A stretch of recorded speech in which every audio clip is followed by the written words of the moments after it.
pada hari ini, Senin tanggal 21 April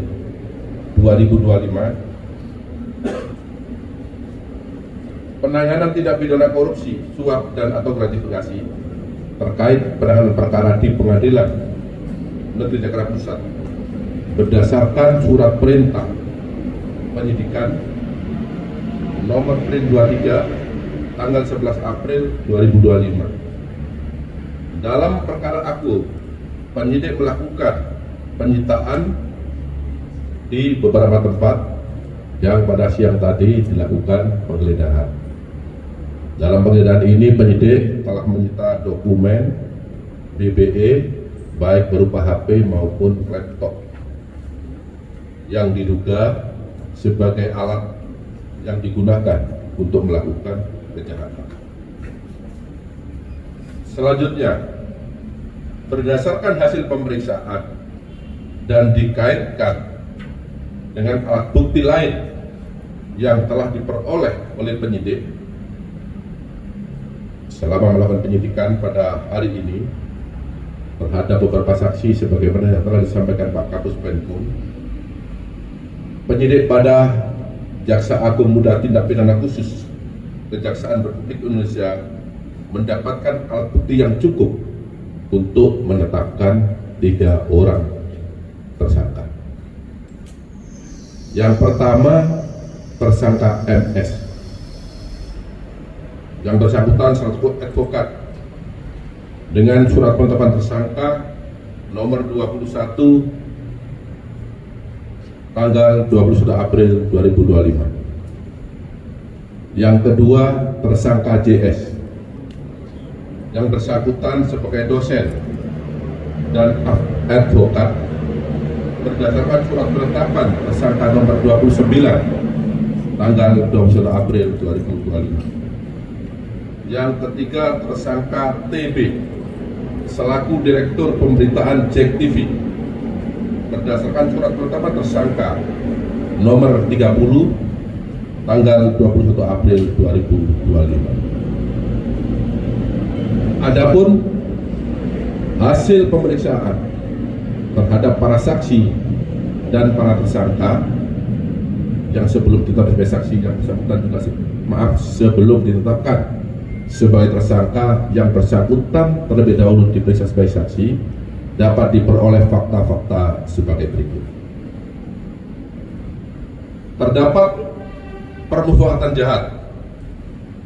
yang dilakukan oleh MS, JS bersama-sama dengan TB selaku Direktur Pemberitaan JEK TV untuk mencegah, merintangi atau menggagalkan secara langsung atau tidak langsung dalam penanganan perkara tindak pidana korupsi tata niaga komoditas timah di wilayah IUP di PT Pertamina Tbk dan tindak pidana korupsi dalam kegiatan importasi gula atas nama tersangka Tom Lembong, baik dalam penyidikan, penuntutan maupun pemeriksaan di pengadilan. Sementara berlangsung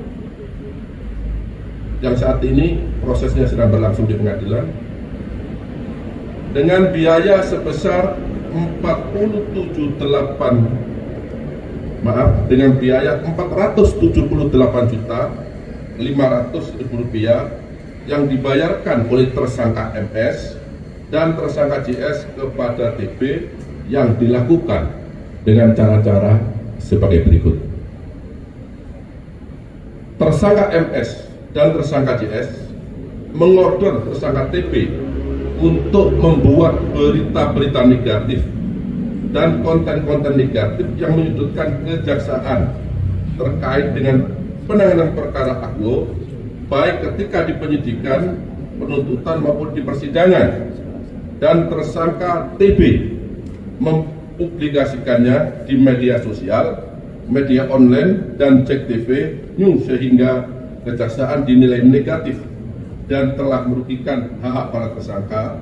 atau terdakwa yang ditangani oleh tersangka FS dan tersangka JS selaku penasihat hukum tersangka atau terdakwa. Kemudian tersangka CS membuat narasi-narasi dan opini-opini positif bagi timnya, yaitu MS dan JS, kemudian membuat metodologi perhitungan kerugian keuangan negara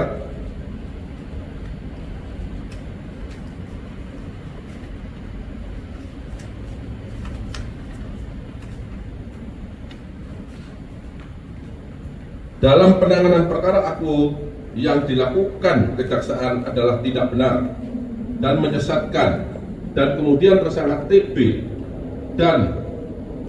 kemudian menuangkannya dalam berita di sejumlah media sosial dan media online. Tersangka MS dan tersangka JS membiayai demonstrasi-demonstrasi dalam upaya untuk menggagalkan penyidikan, penuntutan, dan pembuktian perkara akuo di persidangan sementara berlangsung, dan tersangka TB kemudian mempublikasikan narasi-narasi demonstrasi tersebut secara negatif dalam berita-berita tentang kejaksaan. Tersangka MS dan tersangka JS menyelenggarakan dan membiayai kegiatan seminar-seminar, podcast, dan talkshow di beberapa media online dengan mengarahkan narasi-narasi yang negatif dalam pemberitaan untuk mempengaruhi pembuktian perkara di persidangan, kemudian diliput oleh tersangka TB dan menyiarkannya melalui JEK TV dan akun-akun official JEK TV, termasuk di media TikTok dan YouTube. Tersangka TB memproduksi acara TV show melalui dialog, talkshow, dan diskusi panel di beberapa kampus yang diliput oleh JEK TV. Tindakan yang dilakukan oleh tersangka FS, tersangka JS, dan tersangka TB dimaksudkan bertujuan untuk membentuk opini publik dengan berita negatif yang menyudutkan kejaksaan maupun Jampitsus dalam penanganan perkara tindak pidana korupsi tata niaga timah maupun perkara tindak pidana korupsi tata niaga gula, baik saat penyidikan maupun di persidangan yang saat ini sedang berlangsung, sehingga kejaksaan dinilai negatif oleh masyarakat dan perkaranya tidak ditindaklanjuti ataupun tidak terbukti di persidangan. Jadi tujuan mereka jelas, dengan membentuk opini negatif seolah-olah yang ditangani oleh penyidik tidak benar, mengganggu konsentrasi penyidik, sehingga diharapkan atau harapan mereka perkaranya dapat dibebaskan atau minimal mengganggu konsentrasi penyidikan. Selain daripada itu, para tersangka juga melakukan perbuatan yaitu menghapus beberapa berita, beberapa tulisan yang ada di BBE mereka sebagaimana keterangan yang telah diakui oleh para tersangka, dan barang bukti tersebut sudah dan telah kami sita. Kemudian di samping itu terhadap beberapa tersangka juga memberikan keterangan yang tidak benar, di mana dalam salah satu keterangan saksi menyatakan bahwa